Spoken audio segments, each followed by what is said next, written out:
Hello students, आपका स्वागत है हमारे यूट्यूब चैनल में। और आज हम आपको कराने जा रहे हैं क्लास 12th के भौतिक विज्ञान का चैप्टर नंबर 1, जिसका नाम है विद्युत आवेश तथा क्षेत्र। विद्युत आवेश तथा क्षेत्र चैप्टर से आज का हमारा डेरिवेशन है गॉस की प्रमेय की सहायता से कूलाम के नियम का सत्यापन कीजिए।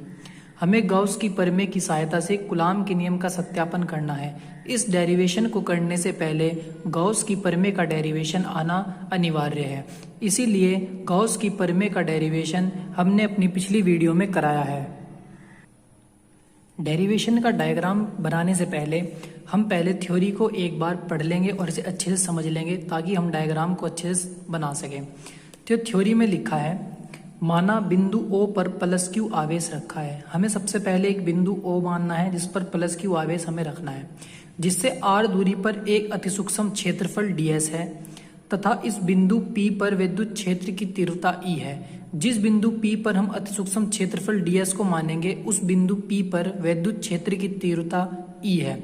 अतिसूक्ष्म क्षेत्रफल ds की दिशा विद्युत क्षेत्र की दिशा में है। यहाँ से पता चलता है कि विद्युत क्षेत्र की तीव्रता E और अतिसूक्ष्म क्षेत्रफल ds की दिशा दोनों की दिशा एक ही दिशा में है। यानी कि इसका मतलब हुआ कि जो विद्युत क्षेत्र की तीव्रता E और अतिसूक्ष्म क्षेत्रफल ds के बीच का कोण है वो 0 डिग्री का कोण हमारे पास बनेगा। हम फिर मानते हैं कि बिंदु O को केंद्र मानकर r त्रिज्या का एक गॉसियन पृष्ठ खींचते हैं। एक गॉसियन पृष्ठ खींचना होगा जो गॉस की प्रमेय पर आधारित होगा, तब इससे बद्ध संपूर्ण विद्युत फ्लक्स हम ज्ञात करेंगे। अब हमें जो हमने थ्योरी पढ़ी है अब हम इस थ्योरी के अकॉर्डिंग अपना डायग्राम बनाते हैं। सबसे पहले हम एक बिंदु O मान लेंगे। हम इस बिंदु O पर प्लस क्यू आवेश रखते हैं जैसा कि थ्योरी में हमने लिखा है। इस बिंदु O से r दूरी पर एक अतिसूक्ष्म एलिमेंट ds है। हम यहाँ से r दूरी लेते हैं और r दूरी पर इस पॉइंट पर अतिसूक्ष्म एलिमेंट मानते हैं ds, और ये बिंदु हमारे पास P है। हमने यहाँ पर एक अतिसूक्ष्म एलिमेंट मान लिया है जिसकी दिशा है विद्युत क्षेत्र की दिशा में। ये दिशा विद्युत क्षेत्र की दिशा है और ds की दिशा भी इसी दिशा में है, जैसा कि थ्योरी में लिखा गया है कि विद्युत क्षेत्र की तीव्रता E तथा अतिसूक्ष्म एलिमेंट या अतिसूक्ष्म क्षेत्रफल ds दोनों एक ही दिशा में है। अब बिंदु P, ये जो अतिसूक्ष्म एलिमेंट हमारा है, अतिसूक्ष्म क्षेत्रफल बिंदु P है। अब हम यहाँ से r दूरी का एक केंद्र मानकर O को केंद्र मानकर r दूरी का एक गॉसियन पृष्ठ खींचते हैं। अब हम O को केंद्र मानेंगे और r त्रिज्या का एक गॉसियन पृष्ठ खींचते हैं। कुछ इस प्रकार का वो गॉसियन पृष्ठ हमारा बनेगा जो एक गोला बनता है। अब हम इस अतिसूक्ष्म एलिमेंट से बद्ध संपूर्ण विद्युत फ्लक्स निकालते हैं। विद्युत फ्लक्स का फॉर्मूला होता है फाई E बराबर E इंटू ds। अब हम लिखते हैं फाई E विद्युत फ्लक्स E इंटू ds। ये हमारा फॉर्मूला होता है विद्युत फ्लक्स का, और इसके ऊपर यहाँ पर वेक्टर के निशान लगे होते हैं। वेक्टर के निशान को हटाने के लिए फॉर्मूला बनता है E into ds into cos theta. ये फॉर्मूला हमने गॉस की प्रमेय में भी इस्तेमाल किया था। अब यहाँ से हमें जो E है वो विद्युत क्षेत्र की तीव्रता है जो कांस्टेंट वैल्यू है, और यहाँ पर जो थीटा है, अब हम यहाँ पर देखते हैं कि विद्युत क्षेत्र की तीव्रता E तथा ds दोनों एक ही दिशा में है, इसलिए जो हमारे पास यहाँ पर थीटा का मान है वो हमारे पास 0 डिग्री हो जाएगा। अब हम थीटा का यहाँ पर मान रखते हैं तो हमारे पास आ जाएगा फाई E बराबर E into ds into cos 0 degree. Cos 0 degree का मान हमारे पास होता है 1, तो यहाँ पर आ जाएगा फाई E बराबर E इंटू ds। ये हमारे पास आ जाएगा। अब ये जो विद्युत फ्लक्स है वो इस अतिसूक्ष्म एलिमेंट एक छोटे से क्षेत्रफल के कारण उत्पन्न हुआ है। अब हमें इस पूरे गॉसियन पृष्ठ से बद्ध संपूर्ण विद्युत फ्लक्स निकालना होगा, जिसके लिए हमें इस समीकरण का दोनों पक्षों में समाकलन करना होगा। समाकलन करने से इस अतिसूक्ष्म क्षेत्रफल का जो विद्युत फ्लक्स है वो पूरे गॉसियन पृष्ठ का मान निकाल देगा, ताकि दोनों पक्षों का हमें यहाँ पर इसका समाकलन करना पड़ेगा। दोनों पक्षों पर समाकलन लगाने के बाद समाकलन डी फाई ई बराबर ई समाकलन dx। ई को समाकलन से बाहर इसलिए रखा गया है क्योंकि ई विद्युत क्षेत्र की तीव्रता है जो एक कांस्टेंट वैल्यू है जिसका समाकलन नहीं किया जाएगा। अब जो हमारा पृष्ठ है, जो हमने गॉसियन पृष्ठ बनाया था, वो एक गोलाकार पृष्ठ है, इसलिए जो ds का समाकलन हमारे पास आएगा, हमारे पास ds का समाकलन आ जाएगा 4πr², क्योंकि गोले का जो पृष्ठ क्षेत्रफल होता है, गोले का पृष्ठ क्षेत्रफल होता है 4πr², इसलिए हमारे पास जो समाकलन आ जाएगा ds का, वो आ जाएगा 4πr²। अब हम यहाँ पर समाकलन करते हैं तो d कैंसिल हो जाएगा और समाकलन कैंसिल हो जाएगा, तो हमारे पास आएगा 5e बराबर e इंटू ds समाकलन का मान हो जाएगा 4πr²। ये हमारे पास समाकलन करने के बाद आ जाएगा। हम इसे समीकरण नंबर 1 बना लेंगे। अब हमें गाउस की प्रमेय से कूलाम के नियम का सत्यापन करना है, तो हमें गाउस की प्रमेय का यूज करना पड़ेगा।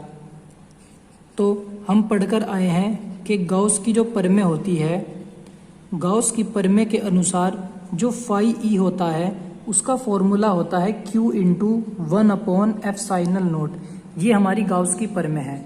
हम इसे समीकरण नंबर 2 बनाते हैं और हम देखते हैं कि ये भी वैद्युत फ्लक्स फाई ई है और ये भी वैद्युत फ्लक्स फाई ई है, जिसका मान यहाँ पर E इंटू 4πr² है और जिसका मान यहाँ पर Q इंटू 1/f⁴0 है। अब हम समीकरण 1 और समीकरण 2 को बराबर रखते हैं ताकि हम वैद्युत क्षेत्र E का मान निकाल सकें समीकरण 1 व 2 से।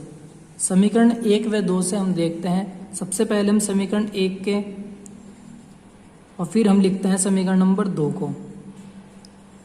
अब यहाँ से हम E का मान निकालते हैं और 4πr² यहाँ पर मल्टीप्लाई में है, तो 4πf⁴0 के पास डिवाइड में और r² Q के डिवाइड में चला जाएगा और E का फॉर्मूला बनेगा 1/4π, यहाँ पर आ जाएगा तो 4πf⁴0 और r² आएगा Q के नीचे, तो Q/r²। तो ये हमारे पास विद्युत क्षेत्र की तीव्रता जो अति सूक्ष्म क्षेत्रफल बिंदु P पर है, उस पर विद्युत क्षेत्र का मान है 1/4πf⁴0 Q/r²। एग्जाम में डेरिवेशन इस प्रकार भी आ सकता है कि गॉस की प्रमेय की सहायता से विद्युत क्षेत्र की तीव्रता का मान ज्ञात कीजिए। तब हमारे पास गॉस की प्रमेय से विद्युत क्षेत्र की तीव्रता का मान आ जाएगा। ये यहाँ पर आया है विद्युत क्षेत्र की तीव्रता। अगर एग्जाम में विद्युत क्षेत्र की तीव्रता का मान आता है गाउस की प्रमेय के अनुसार, तो हमें डेरिवेशन को यहीं पर रोक देना है और ये यहीं पर कंप्लीट हो जाएगा। और यदि हमें कूलाम के नियम का सत्यापन करना है तो हमें थोड़ा डेरिवेशन को आगे लेकर चलना है और हमें मानना होगा कि जो बिंदु P है, बिंदु P पर हम एक Q0 आवेश को मानते हैं। बिंदु P पर Q0 आवेश रखा है। जिस बिंदु P पर हमने विद्युत क्षेत्र की तीव्रता निकाली है E, इसी बिंदु P पर हमने मान लिया है कि एक Q0 आवेश रखा है। और कूलाम के नियम में हमारे पास फॉर्मूला होता है F बराबर 1/4πf⁴0 Q1 इंटू Q2/r²। तो हमें F का फॉर्मूला निकालना है, तो F का फॉर्मूला हमारे पास एक विद्युत क्षेत्र की तीव्रता से आता है E इंटू Q, और यहाँ पर हमने Q को Q0 माना है, तो हम यहाँ पर लिखेंगे F बराबर E इंटू Q0। अब हमारे पास E का जो मान है, ये फॉर्मूला हमने E का निकाल रखा है, हम यहाँ F वाली समीकरण में रख देंगे, तो F का फॉर्मूला आ जाएगा E का मान रखने पर 1/4πf⁴0 Q/r² और इंटू में हमारे पास Q0। अब हम देखते हैं कि ये कूलाम के नियम का सत्यापन हो गया है, क्योंकि यहाँ पर F बराबर 1/4πf⁴0 Q इंटू Q0, यानी कि एक दो बिंदु आवेश आ गए हैं। कूलाम के नियम में हमने Q1 और Q2 माना था, यहाँ पर आया है Q इंटू Q0 और अपॉन में r²। तो ये हमारा गाउस की प्रमेय के उपयोग से हमने यहाँ पर कूलाम के नियम का सत्यापन किया है। और यदि आता है कि गाउस की प्रमेय की सहायता से विद्युत क्षेत्र की तीव्रता, तो हमारा डेरिवेशन यहाँ पर कंप्लीट हो जाएगा और ये हमारे पास आ गया है कूलाम का नियम।